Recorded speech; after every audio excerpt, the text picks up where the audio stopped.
Given how 2024 worked, I am personally very interested to see what's going to happen in 2025.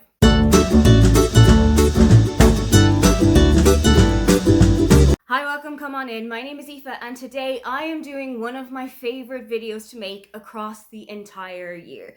The PopSugar Reading Challenge prompts for 2025 have just been made live and I am going to sit with you and live react to every single one of them. This year, things are being done a little bit differently. They have asked us, some of the people who have been taking part in the PopSugar Reading Challenge for years and years, to give some ideas about some of the prompts that we would like to see in there. I personally gave a couple of ideas and I'm really intrigued to see if those actually made the cut, but I do know that there are a couple of prompts that I wouldn't particularly like to see again.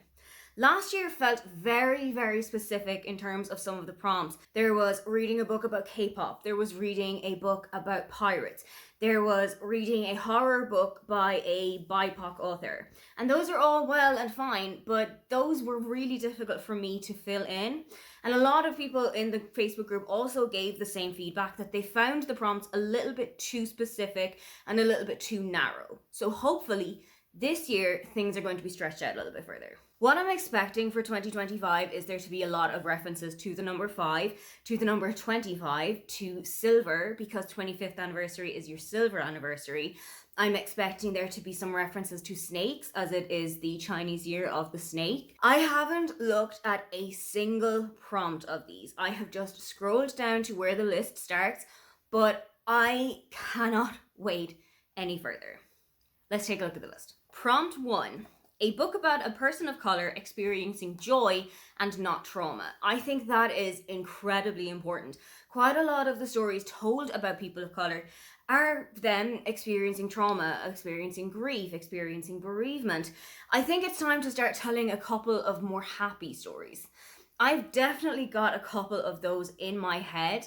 I would really recommend The Wedding Crasher by Mia Sosa. I would also recommend The Worst Best Man by Mia Sosa. Those are loosely connected, but I wouldn't say that you necessarily need to have read one before you can read the other. Prompt 2, a book you want to read based on the last sentence. That's so clever. I know that a lot of people on BookTube will react to just the first line, and that's how they'll decide what they want to read. But I think flipping it completely on its head and deciding what you want to read based only on the last sentence of the entire book is genius. Prompt number 3, a book about space tourism. Technically, you could put in A Hitchhiker's Guide to the Galaxy here.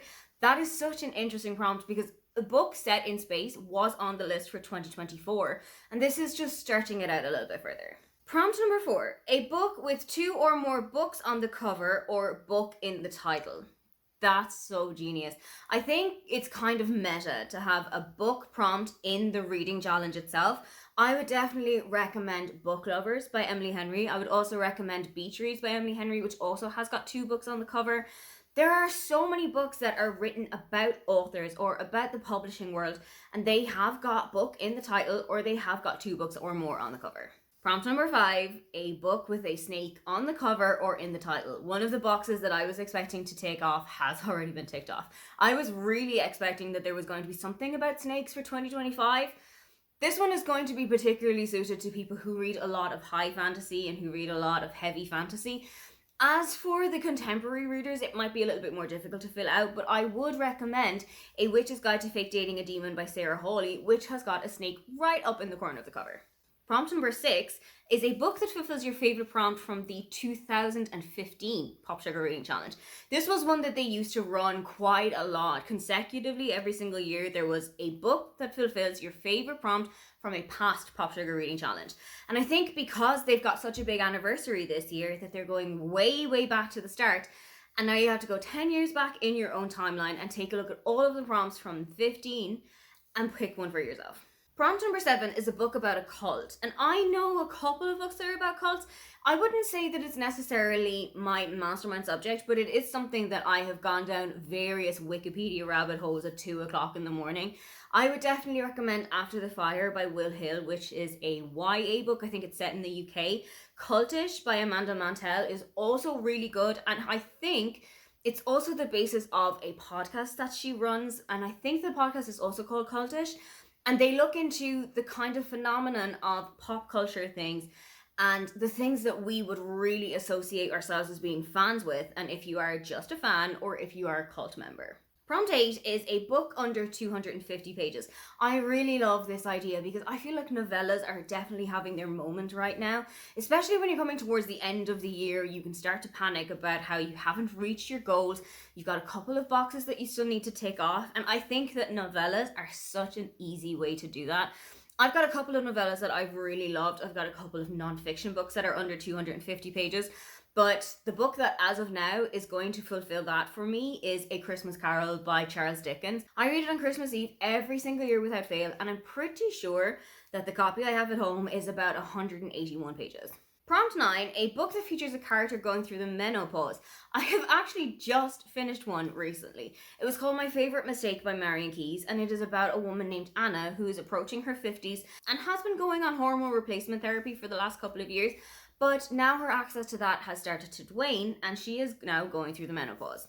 I thought it was such an interesting portrayal of menopausal women, and I also learned quite a lot in that you can take hormone replacement therapy to just kind of stave it off for a couple of years. Prompt 10 is a book that you got for free, and I absolutely love the thought of this one. You can go any direction that you want to go with it. You can go a book that you got as a gift. You can go a book that you borrowed from somebody else, a book that you borrowed from the library, a book that if you are a book reviewer, you got from the publisher, or if you got from NetGalley. There are so many ways that you can stretch this prompt and have a little bit of fun with it. Prompt number 11, a book that is mentioned in another book. I know that there are going to be so many lists that come out around these. There are a couple of books that will pop up now and again. The book that I'm reading right now, The Summer Will Be Different by Carly Fortune, has, for example, quite a lot of references of Anne of Green Gables because it is set around Prince Edward Island, and that is where Anne of Green Gables was also set. So that is definitely one that you can use for free. Question 12, a book about a road trip. There is one book that is coming screaming to my mind at the moment, and that is The Road Trip by Beth O'Leary. It is about a couple who have broken up recently, but they are both going to a friend of theirs' wedding in Scotland, and they have no other choice but to buddy up and go in the car together. I'm also going to recommend Here We Go Again by Alison Cochrane, which is a little bit of a deeper book. It does feature things like cancer diagnoses, it does feature grief and bereavement and kind of coming to terms with the end of your life, but it is also such a wonderful story about a road trip that takes place right across the span of the USA. Prompt number 13 is a book rated less than 3 stars on Goodreads. I have tried to wane myself away from Goodreads recently, and I've been using the Storygraph a lot more. So I would imagine if you have, like me, not been using Goodreads as much as usual, then I would definitely also recommend that you try out the Storygraph. The Storygraph might actually be a bit better because they've got a couple of things that we've been asking Goodreads to do for years, and the Storygraph just had it right off the bat. Prompt number 14 is a book about a non-traditional education. So obviously this is a book about homeschooling.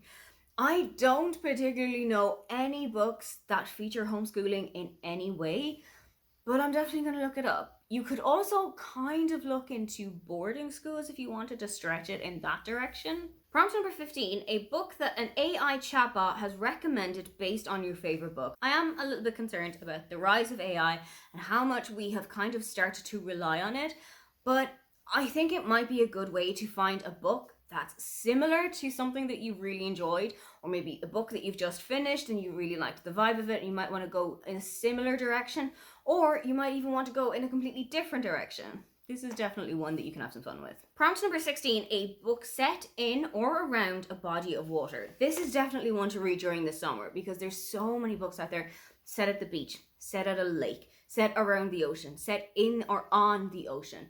This one is so easy to fulfill, and if you, like me, are a Titanic nerd, this is going to be a walk in the park to fulfill.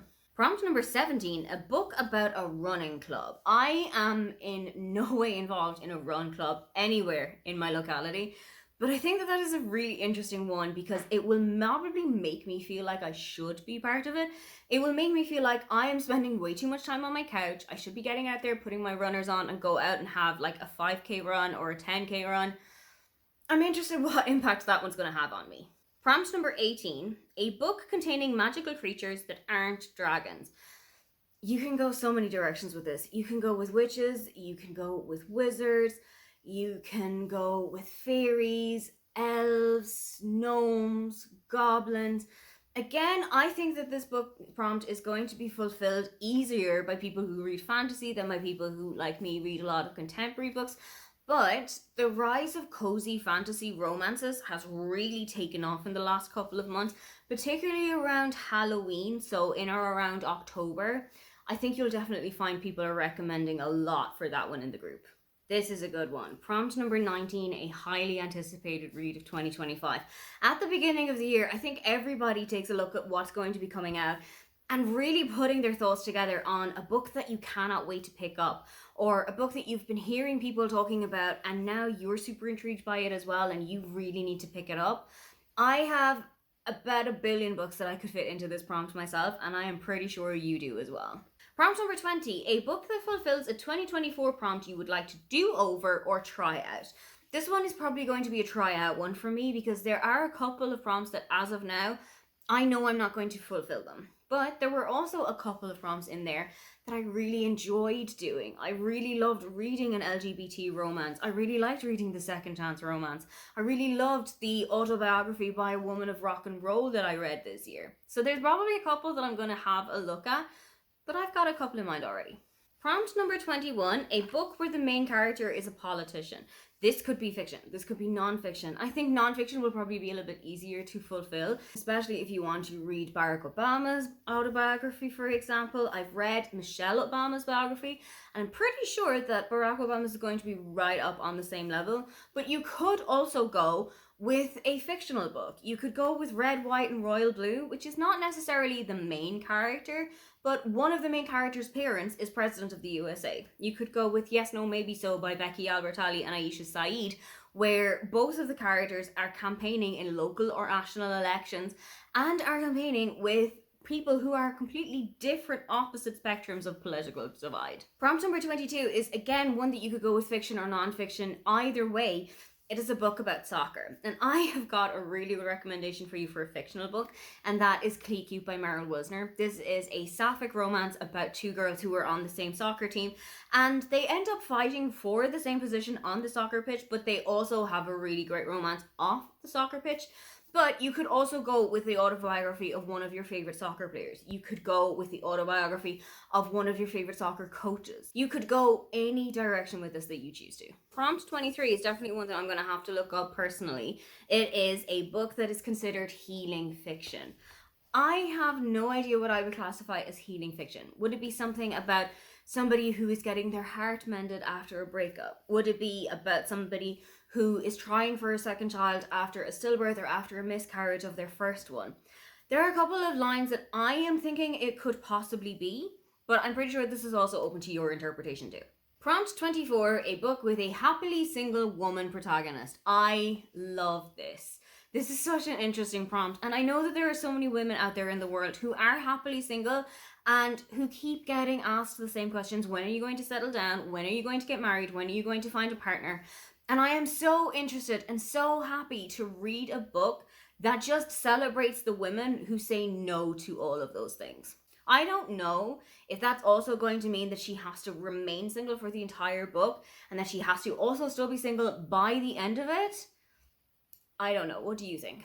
Prompt number 25 is definitely one that will interest me. A book where the main character is an immigrant or a refugee. I personally am an immigrant. I was born in Ireland, but I've been living in Germany for the last 7 or so years.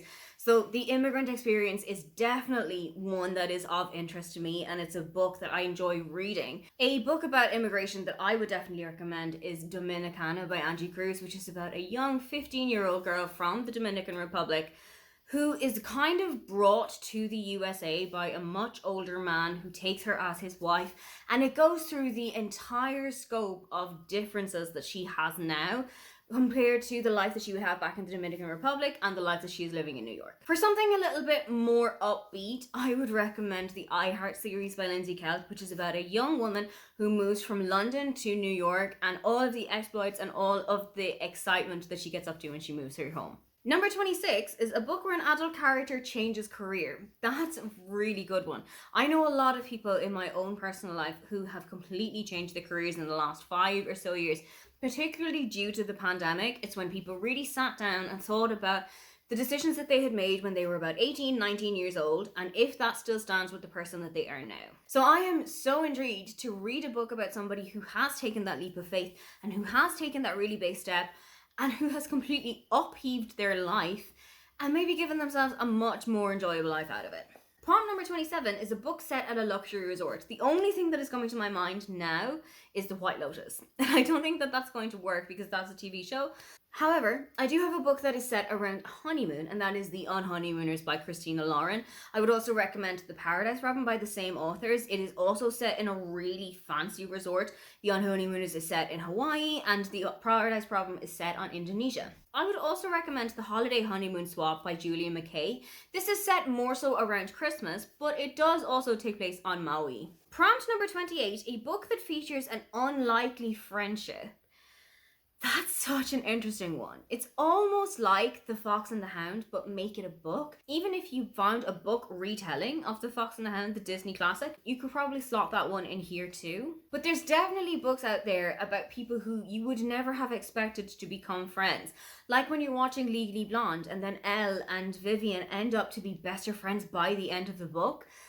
There's definitely a vibe that's out there. Particularly if you're a Princess Diaries fan, in the later stages of the series, Mia and Lana actually start to become close friends.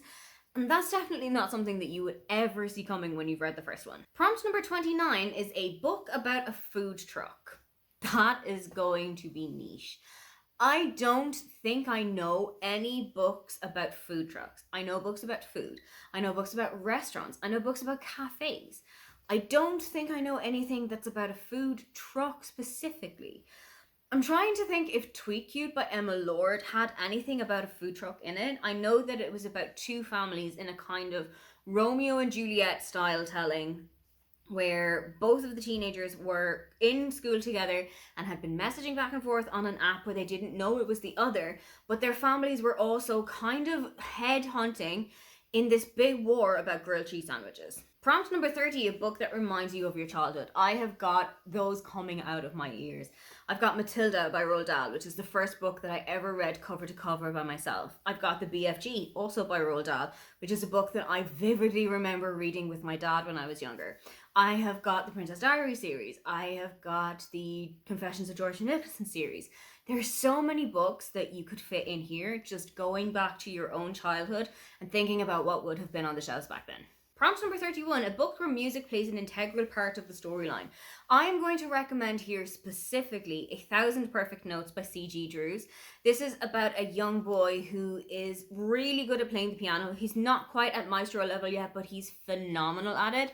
And his mother was once a concert pianist, and she has got very high expectations for him. So he basically sits in his room by himself, day in, day out, just practicing scales, practicing sight reading, practicing getting his ear right for music. Until one day, a new family moves in next door, and he strikes up this really great friendship with the young girl of the family. And she shows him that there is more to life than just music. Prompt number 32, a book about an overlooked woman in history. I'm pretty sure we've all got so many of those that we can talk about, particularly in your own country's history, particularly in international history. There are so many women whose stories we haven't been telling properly. Prompt number 33, a book featuring an activity on your bucket list. Oh, I have got so many of those. There are a couple on my anti-bucket list that I'm probably not going to reach for here, but there are a couple on my actual bucket list, and it can be anything. It could be an activity, it could be learning a language, it could be learning to cook a specific meal, it could be going to a place, it could be swimming with dolphins. It doesn't matter what your bucket list actually is, go ahead and read a book. I have got a bucket list to go to Canada one day, so I think I'm going to try and fulfill this by reading a book that's set in Canada. Prompt number 34, a book written by an author who is neurodivergent. There are so many of those that I can recommend again, but I'm going to go here with Strong Female Character by Fern Brady. This is the autobiography of a comedian from Scotland who, when she was an adult, was diagnosed with autism. And she looks back over her life and thinks about all of the situations that she had been in and all of the things that had happened and how much easier these would have been had she known that she was neurodivergent. Prompt number 35, a book featuring LGBTQ plus characters that isn't about coming out. There are quite a few romances featuring LGBT characters. Some of my favourites, for example, are Clean by Meryl Wilsner, are Delilah Green Doesn't Care by Ashley Herring Blake, and the entire Bright Falls trilogy are The Fiancé Farce by Alexandria Bellafleur. Alexandria Bellafleur has quite a lot of LGBT romances. There are so many ways that you can go about this prompt, and I'm so excited to see what I'm going to be fulfilling it with. Another box that I knew was going to come. Prompt number 36 is a book with silver on the cover or in the title. Again, your 25th wedding anniversary is your silver anniversary. People who have been reading A Court of Mist and whatever it's called, there's definitely a book in that series called A Something of Something and Silver, or A Something of Silver and Something. I don't read these books well enough to know what the run of the thing is, but there's definitely a book in that series that's got silver in the title. Prompts 37 and 38 are two books with the same title. I absolutely love the idea of this prompt because you can see just how well somebody has taken the idea and stretched it. You can see how somebody has gotten this idea and somebody's gotten this idea, but they've given it the exact same title and what those two different situations are going to be like. Prompt number 39, something that I have been promising myself I would do with years, is a classic that you have never read. I, like so many people out there, have been saying that I want to read more classics next year. I want to read more classics, one a month for the next year or so. Oh, I'd really love to discover Dickens, or I'd really love to discover Emily Bronte. I have done so little classics reading. I have basically the entire classics genre to pick from. Prompt number 40 is a book about a chosen family, and I really enjoy a found family trope.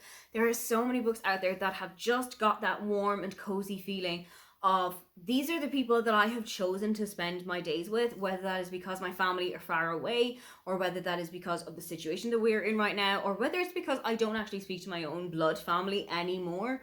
I love the idea of finding a group of people who you just click with. So for the advanced, I've just looked down. For the advanced, they have gone so good with this one. It isn't just advanced prompts, it's a choose your own adventure. And when I was younger, I would go absolutely feral for a choose your own adventure book. And I'm so excited that that's the energy we're bringing into 2025. Okay, let's see how I'm going to get this one done. Number 41, a book by the oldest author in your TBR pile.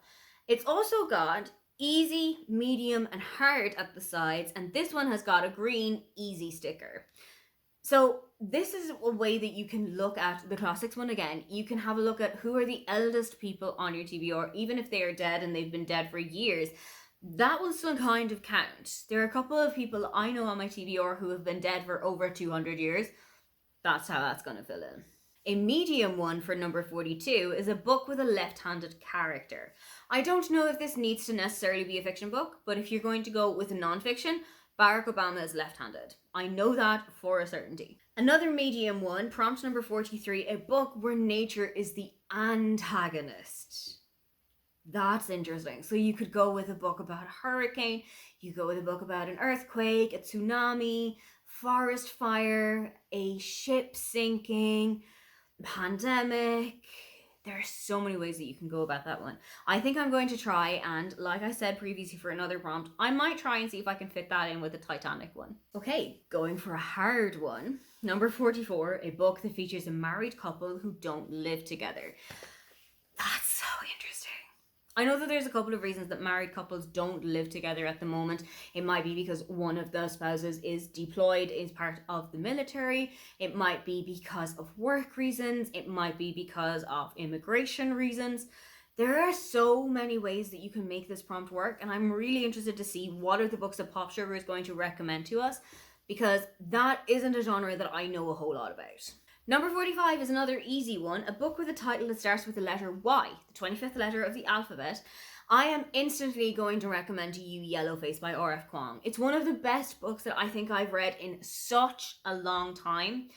And I think it's one that everybody who has got an interest in books and an interest in publishing and how books come to be on the New York Times bestseller list, or how they get to be really pushed by the publishing house, if that sounds like something you want to read, it's definitely one to go and pick up. Number 46 is another easy one, a book that includes a non-verbal character.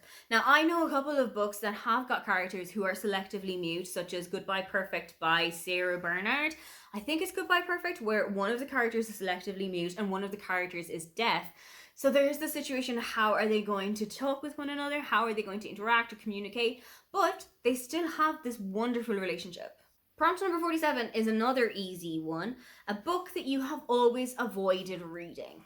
That's so interesting.